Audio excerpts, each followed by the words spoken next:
بسم الله الرحمن الرحيم. أعزائي الطلبة والطالبات، أهلا وسهلا بكم في محاضرة جديدة من محاضرات مادة الفيزياء. احنا هنحل مع بعض بعض الأسئلة كده المهمة، هناخدها بالتدريج من الأسئلة السهلة إلى الأسئلة الصعبة. أول سؤال بيقول: إذا كانت شدة التيار المار في موصل 2 أمبير، يبقى أنا كده عندي شدة التيار اللي هي I، وتكون فبيسأل على تكون كمية الكهربية التي تعبر من مقطع من هذا الموصل، دي مفروض مني يعني مقطع من هذا الموصل. بيسأل على كمية الكهربية كيو، بس خلال زمن قد ايه؟ الزمن هنا دقيقة، ما بشتغلش بالدقايق، يبقى لازم احولها لثواني. الدقيقة انت عارف ان فيها كام؟ 60 ثانية. فانا عاوز كيو. ايه القانون اللي يربط ما بين اي وكيو وتي؟ انا عارف ان الاي تساوي كيو على تي، يبقى الكيو بتساوي اي في تي، ضرب طرفين في وسطين يعني. طيب الاي بكام؟ الاي ب2، والتي بكام؟ ب60، يديك كام؟ 120. انت بتجيب كيو يبقى كولوم، 120 ايه؟ كولوم، يبقى الاجابه د. السؤال اللي بعد بيقول لي: تمر كميه من الشحنه الكهربيه مقدارها، يبقى ده الشحنه الكهربيه، خلال فتره زمنيه هنا 4 منت، يعني 4 دقايق، يبقى الزمن هنا مش هشتغل بالدقايق، او الاربعة في 60. الاربعة في 60، 4 في 6 ب24، والصفر يبقى كده 240 ثانية. 240 ايه؟ ثانية. عبر مقاومة مقدارها 10 اوم، دي المقاومة، فإن شدة التيار الكهربي الذي يمر، أنا عاوز شدة التيار الكهربي، أنا لسه قايلين أي تساوي كيو على تي، يعني بتساوي كام؟ بتساوي الكيو عندي ب 1200 والتي عندي ب 240. صفر هنا مع صفر اتبقى 120 على 24، تطلع ب5 امبير، يبقى الاجابه رقم ب. طيب المقاومه اللي جايبها لي هنا لا ملهاش لازمه. طب جايبها ليه؟ جايبها هي البخني، جايبها مثلا اللي هو بيشتت فكرك. السؤال الثالث بيقول لي: في الشكل الذي امامك دائره رقم 1، اخد بالي بقى من الشغل ده، دائرة رقم 1 يبقى دي، بس دي بتمثل اتجاه التيار التقليدي، والدائرة رقم 2 بتمثل اتجاه التيار الفعلي اللي هو الالكتروني، او نقول الاتجاه الحديث يعني. فبيقول لي ايه بقى؟ فبيقول لي: لذلك فإن الأقطاب زد وال وإكس وواي، أو إكس وواي كده وزد وال، تكون إيه؟ تعالى بقى ناخد الدايرة الأولى. الدايرة الأولى قايل لي إنها تيار تقليدي. تيار إيه؟ تقليدي. وأنا عارف إن التيار التقليدي بيمشي إزاي؟ بيمشي من الموجب للسالب، يبقى إكس موجب وواي سالب. اهو هو ماشي، هو مديني الاتجاه هو بتاعه السهم اهو مديهولي كده، يبقى اكس موجب وواي سالب. طيب بالدايره رقم 2 اتجاه ايه؟ اتجاه فعلي. اتجاه الفعلي التيار بيتحرك من السالب الى الموجب، من السالب الى الموجب، فطالما الاتجاه كده يبقى الزد هي السالب والال هي الموجب، وبالتالي انا كده هختار الاختيار رقم ايه؟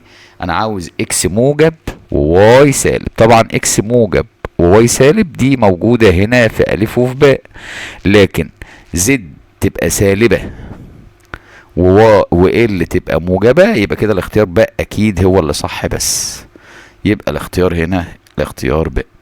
طيب تعال نشوف السؤال اللي بعده.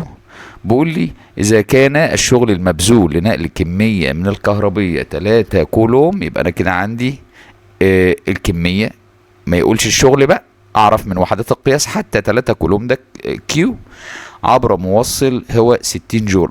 60 جول دي عايده على مين؟ على الشغل، يبقى ده الايه؟ الشغل اللي احنا بنسميه دبليو. فان فرق الجهد يساوي، ده قانون مباشر، في بتساوي دبليو على كيو. الدبليو عندي بكام؟ ب60، والكيو عندي بكام؟ ب3، تطلع معايا ب20، 20 فولت، يبقى الاختيار رقم ج. السؤال اللي بعده بيقول لي: إذا كانت القوة الدافعة الكهربية للبطارية ب10 فولت، أنا عندي بطارية اهيت، والقوة الدافعة الكهربية بتاعتها بكام؟ ب10 فولت. طبعا ده القطب السالب وده القطب الايه؟ الموجب.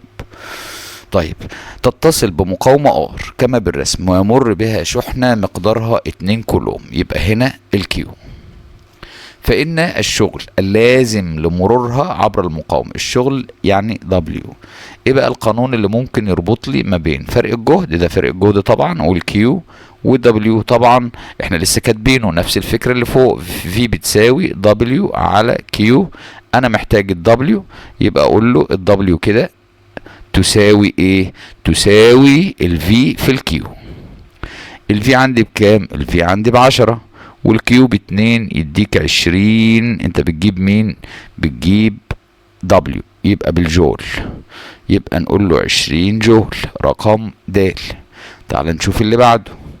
بقول لي ايه؟ موصل مقاومته 10، ده مقاومة ار، يمر به تيار نص امبير، ده التيار.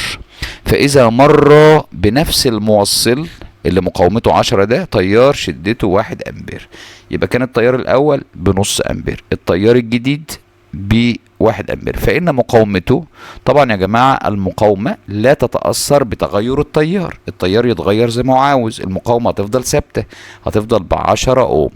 امال يا استاذ المقاومه بتتاثر بمين؟ قال لك بتتاثر بنوع الماده، بتتاثر بالطول، بتتاثر بمساحه مقطع الماده اللي انا مصنع منها المقاومه دي، وكمان معاهم مين؟ درجه الحراره. بس درجه الحراره ما بتتكتبش في القانون. طيب عند رقم 7 بقى بقول لي عند رسم علاقة بيانية بين دبليو على المحور الرأسي والكيو على المحور الأفقي، فإن الميل يعبر عن، تعالى نعملها يلا. ادي الدبليو على المحور الرأسي والكيو على المحور الأفقي. العلاقة ديت بتعبر عن مين؟ الميل هيبقى يا جماعة هيبقى في. ليه؟ لأنه في أصلا بتساوي دبليو على كيو، فكأنك قسمت الرأس على الأفقي يديك السلوب، يديك الميل، فرق الصادات على فرق السينات. تمام. وهيبقى هنا فرق الجهد ثابت، لانه العلاقه ما بين ده وده طالما طرديه يبقى فرق الجهد ثابت. طيب يبقى احنا نقول ايه؟ يبقى بيسأل عن الميل، اقول له يبقى في. يلزم رقم 8 بقى بيقول لي يلزم بذل شغل 24 جول، يبقى ده الشغل لنقل شحنه قدرها، يبقى ده الكيو ب2 كولوم بين طرفي موصل مقاومته، يبقى دي ار ب3 اوم، فتكون شدة التيار المار بالموصل. والله بص صلى على النبي، انا لو عاوز اجيب التيار، انا عارف ان التيار ممكن يساوي الكيو على التي، بس انا ما عنديش هنا تي، ما عنديش زمن، عندي كيو بس ما عنديش زمن. طيب التيار برضو ممكن يساوي في على ار من قانون اوم. طيب انا عندي ار، بس هل عندي في؟ لا، بس انا اقدر افك الفي لايه؟ لدبليو على كيو، والار تحت هيت كمان، يبقى بقى دبليو على كيو في ار، دول في المقام. هنعوض بس. فتعالى كده الدبليو بكام؟ الدبليو ب24، وعندي الكيو ب2، وعندي الار ب3، يعني كأنها 24 على ال6 تطلع ب4 امبير، 4 امبير، يبقى الإجابة ج. رقم 9 ده سؤال مقالي مش اختياري، فبيقول لي موصل مقاومته اللي هي ار ب3 اوم، يمر به تيار كهربي مقداره، يبقى ده التيار 4 امبير. احسب فرق الجهد لما يكون عندي ار واي وعاوز في. طبعا من قانون اوم انا عارف ان الار بتساوي في على اي، يبقى الفي بتساوي اي في ار، يبقى اقول له بتساوي ده ب3 وده ب4، الاي ب4 والار ب3، يطلع معايا ب12. انت بتجيب ايه؟ في، يبقى 12 فولت. 12 فولت يبقى خلاص جبت الاجابه بتاعتي للسؤال او للمطلوب الاول. المطلوب الثاني انا عاوز القدره الكهربيه. القدره بتساوي اصلا في في اي، في في اي ده من ضمن قوانينها. فانا عندي الفي لسه جايبه ب12 والاي عندي ب4، اضرب بقى 12 في 4 يديك كام؟ يديك 48. انت بتجيب القدره يبقى بالوات، القدرة بالوات، وده يبقى المطلوب الثاني. بعد كده عاوز الطاقة الكهربية اللي هي الشغل، يعني اللي هي الدبليو المستهلكة خلال 3 دقايق. طيب انا عندي الزمن، طب ما انا لسه جايب القدرة، واقدر في قانون يربط ما بين البي دبليو اللي هي القدرة والدبليو اللي انا عايزها والزمن. يبقى دي طبعا اسمها ايه يا جماعة؟ الطاقة، لكن دي اسمها القدرة.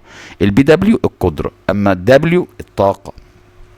فانا عاوز الدبليو، اقول له يبقى بتساوي البي دبليو في تي. طيب البي دبليو لسه مطلعينها ب 48 ب 8 وكام؟ 48. نمسحها بس كده نظبطها 48. يبقى هنا اقول له 48 مضروبه، بس الزمن هنا 3 دقايق، لا انا هحوله لثواني، يبقى 3 في 60. فنحسب دي مع بعض مثلا كده، هجيب آلة حاسبة كده واحسبها معاك. هنقول بسم الله 48 في 3 في 60 هتساوي 8640.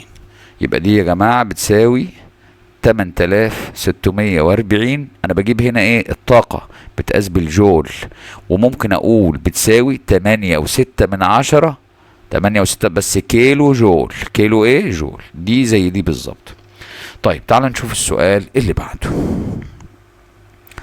بيقول لي الرسم يوضح تغير الشغل المبذول خلال موصل حسب تغيرات فرق الجهد بين طرفيه. احسب شدة التيار المار في الموصل خلال دقيقة.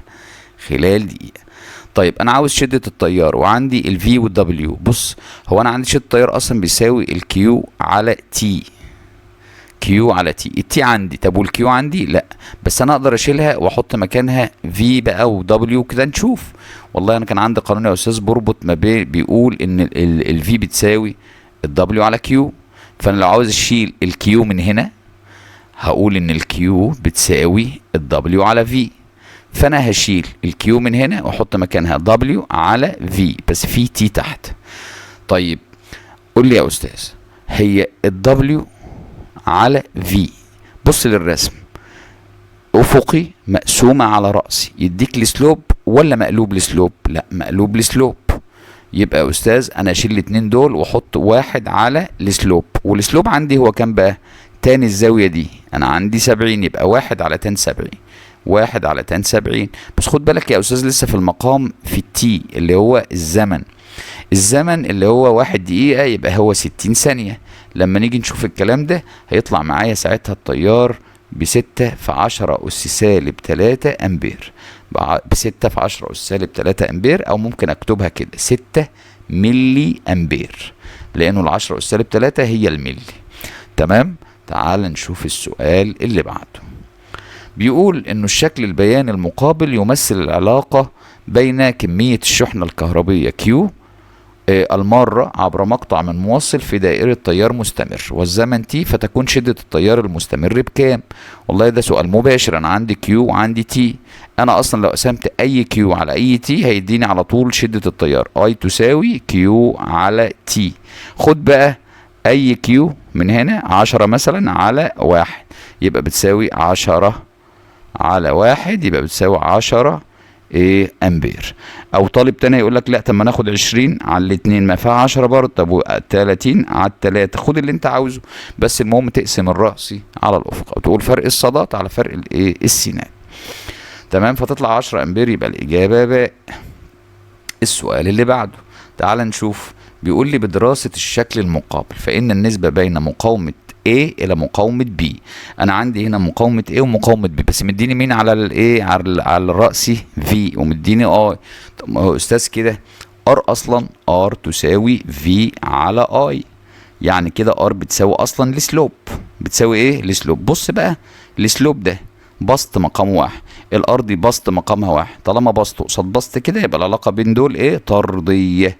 يعني انت عاوز تقول ايه؟ انه الار والسلوب طردي. يبقى انا لو عاوز ار ايه على ار بي اقول له يبقى سلوب ايه على سلوب بي. طيب سلوب ايه يعني تان الزاوية بتاعة ايه، وسلوب بي يعني تان الزاوية بتاعة بي. تعال نعوض. تان زاوية ايه؟ بص زاوية ايه قد ايه؟ 45 درجة. 30 زائد 15 يبقى 45. اقول له يبقى تان 45. طيب وتان زاوية بي، بس بي اهو زاويته بكام؟ ب30، يبقى اقول له على تان 30. تعال نعملها على الآلة الحاسبة. لما اقول تان 45 على تان 30 تساوي، يديك جذر 3. جذر 3 دي تبقى الإجابة إيه؟ تبقى الإجابة ألف. يبقى هنا بيساوي إيه؟ جذر 3. طيب تعال نشوف اللي بعده. رقم 13 بيقول لي إنه الرسم البياني المقابل يمثل العلاقة بين شدة التيار I المار عبر جزء من دائرة كهربية والزمن T، فتكون الشحنة الكهربية الكلية المارة عبر هذا الجزء من الدائرة خلال 10 ثواني تساوي. صلى على النبي. أنا دلوقتي معايا I ومعايا T، عاوز كيو. اصلا القانون اللي بربط بينهم التلاتة اي تساوي ايه؟ كيو على تي. انا عاوز كيو، يبقى كيو بتساوي اي في تي. انا كده بقسم المحورين على بعض زي ما كنت بجيب في الميل، ولا بضربهم في بعض؟ لا، بضربهم في بعض. طالما بتضرب المحورين في بعض يبقى كده المساحة تحت المنحنى. المساحة تحت الايه؟ المنحنى. المساحة كلها اللي تحت المنحنى. تعال كده نشوف المساحة تحت المنحنى متقسمة لايه وايه. متقسمة يا استاذ، ادى جزء من المساحة ادى مستطيل، وجزء تاني من المساحة مثلث اهوت اللي انت شايفه ده. طيب يبقى انا هجيب مساحة المثلث ومساحة المستطيل واجمعهم على بعض يديك الكيو على طول.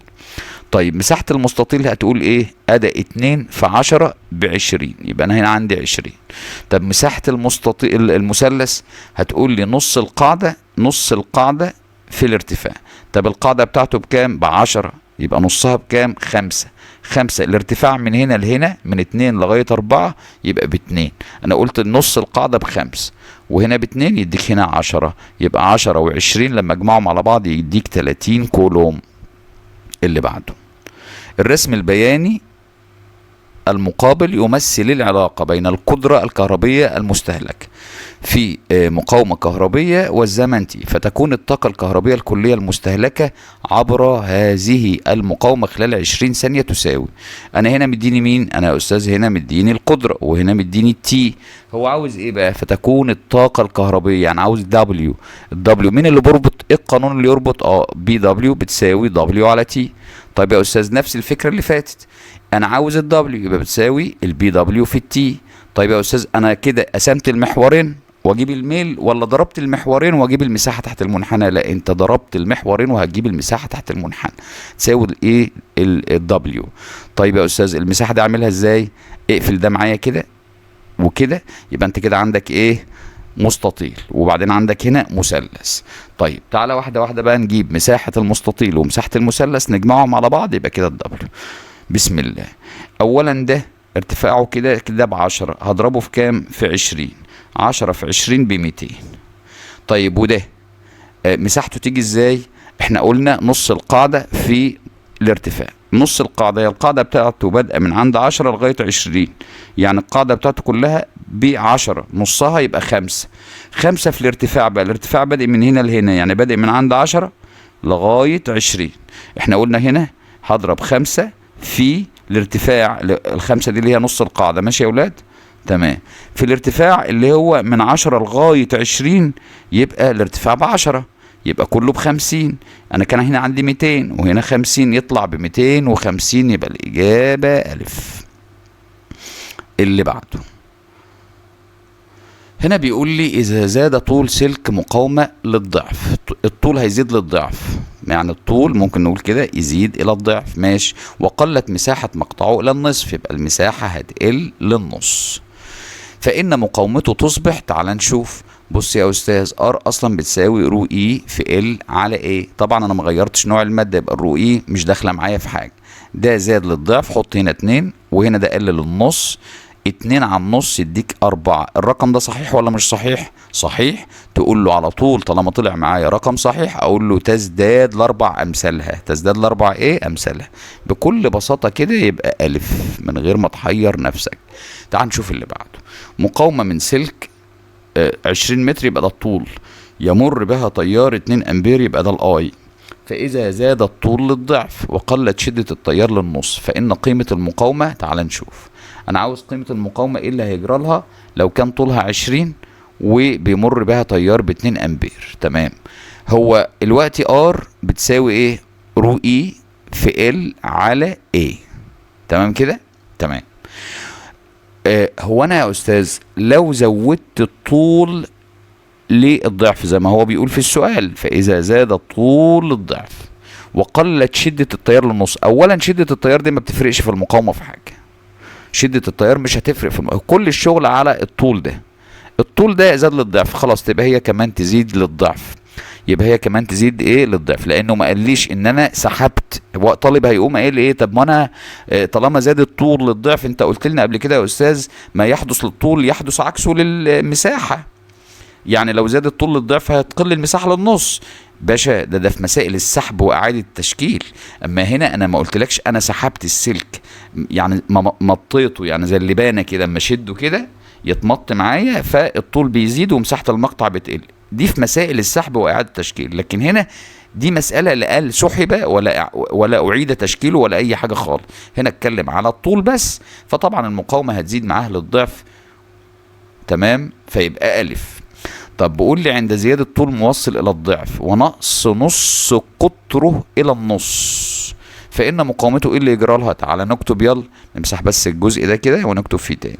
هو انا عندي الار بتساوي ايه؟ والله يا استاذ الار كده تساوي رو اي، طبعا انا مش عايزها في حاجه لان هو ما غيرش الماده، في ال على ايه. بس انا هشتغل بالايه بقى ولا المره دي باي ار تربيع؟ لا المره دي باي ار تربيع. ده ثابت وده ثابت. الباي ثابت طبعا لانه 3.14%، يعني رقم ثابت كده، والرو اي انا ما غيرتش الماده. طيب ايه اللي حصل للطول؟ احنا في المساله رقم 17 صح كده؟ الطول زاد للضعف، خلاص حط هنا ضعف وحط لي مكان نص القطر نص، بس خد بالك نص القطر ده تربيع، يبقى نص تربيع يبقى ربع، يبقى 2 على الربع يبقى يديك 8. التمانية ده رقم صحيح ولا لا؟ صحيح. يبقى اذا اقول تزداد ل8 امثالها، تزداد ل8 امثالها، يبقى كده الاجابه الف. تعال نشوف السؤال رقم 18. بقول سلك طوله ادى الطول ب 3 متر، كثافه مادته ادى الرو، الكثافه دي احنا واخدينها السنه اللي فاتت في تانية ثانوي، اللي كانت بتساوي ايه؟ بتساوي ام على فول.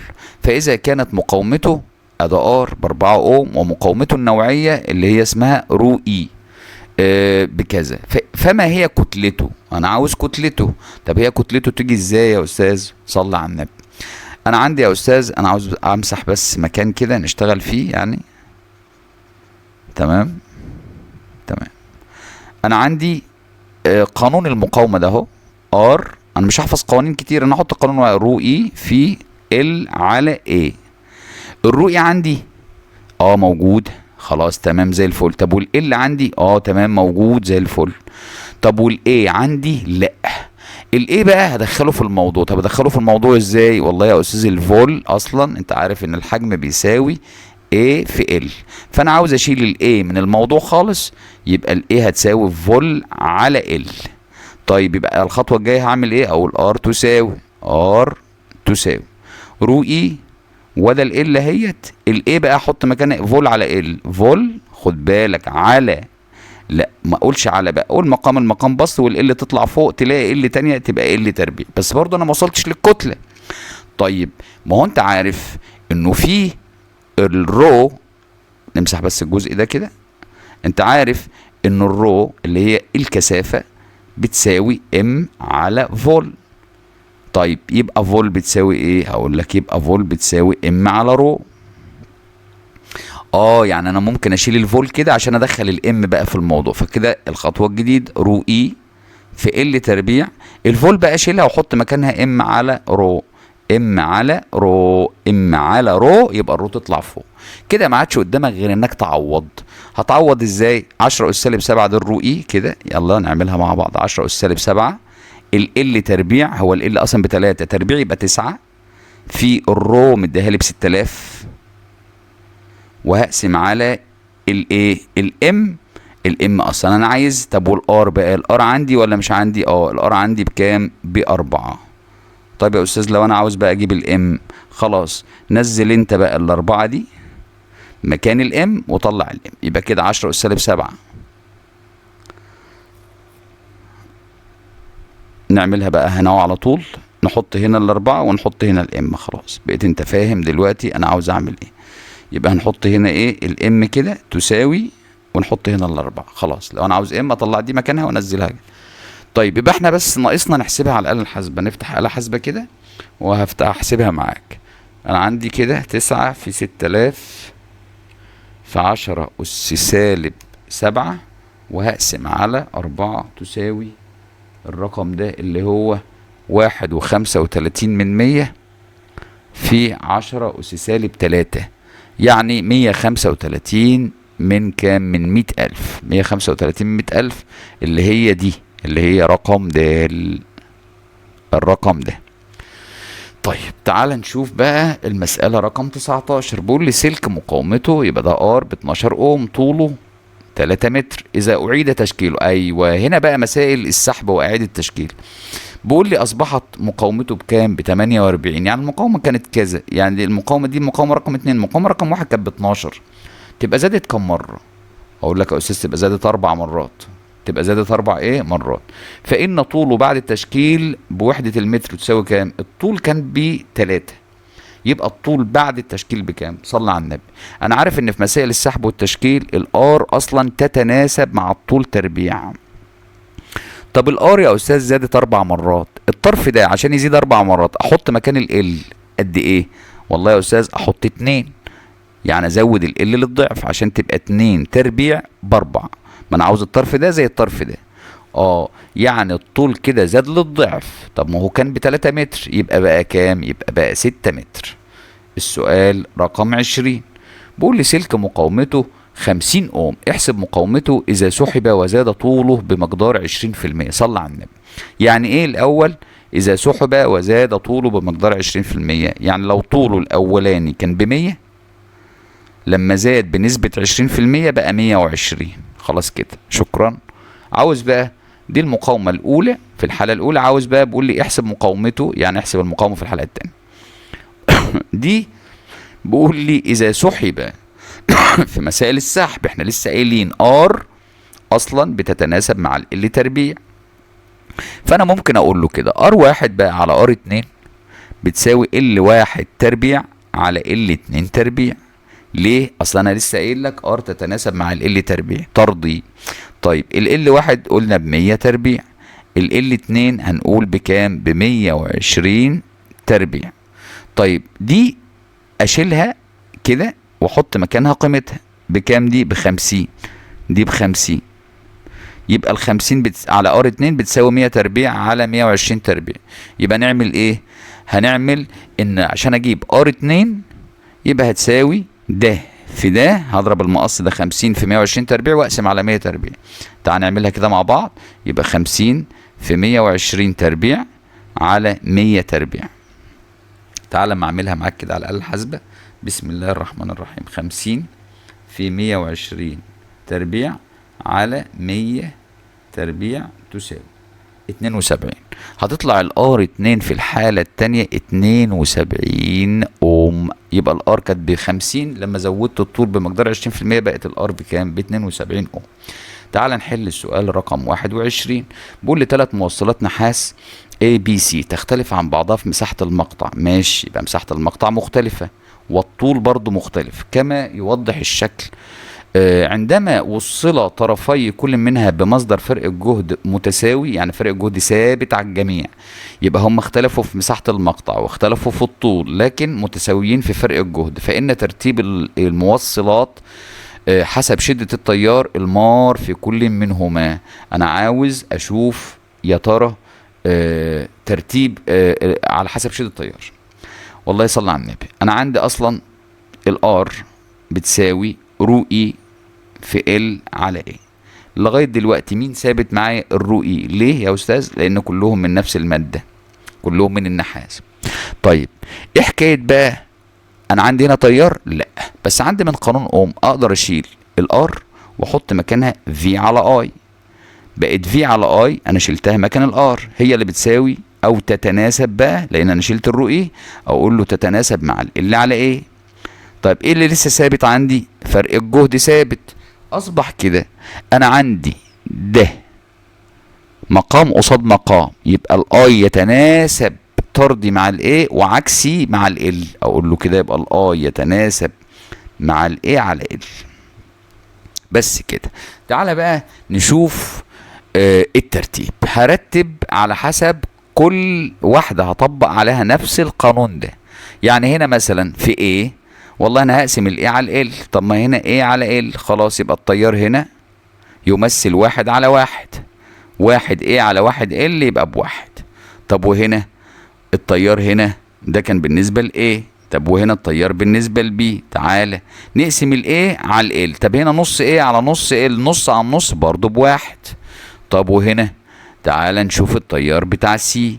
هقسم الايه على ال. طب هنا نص ايه على 1.5. تعالى كده نشوف على الآلة الحاسبة. نص على 1.5 تساوي تلت، هيطلع بتلت. تعالى بقى نرتب. انا شايف انه الاي بواحد والبي بواحد، يبقى دول متساويين، والواحد طبعا اكبر من التلت، يبقى الاي بتساوي البي اكبر من سي. اي بتساوي بي اكبر من سي، يبقى كده الاجابه الف. كده الاجابه ايه؟ الف. طيب رقم 22 والاخيره، بقول ان الشكل المقابل يوضح 4 اسلاك مصنوعه من نفس الماده. يعني الرو اي كده متساويه، ما اناش هعوزها في الايه، في الاختيارات، مش عاوزها، اسف، في الايه، في الشغل بتاعي. طالما اي حاجه ثابته انا ما بعوزهاش، طالما هقارن ما بين مواد وبعضها او ما بين مقاومات واخرى، ومختلفه في الطول ومساحه المقطع. فبيقول لي بقى اختيارات، هل ار واحد بتساوي ار 4؟ طب تعالى نشوف كده، هل ار واحد اكبر من ار 2؟ تعال نشوف.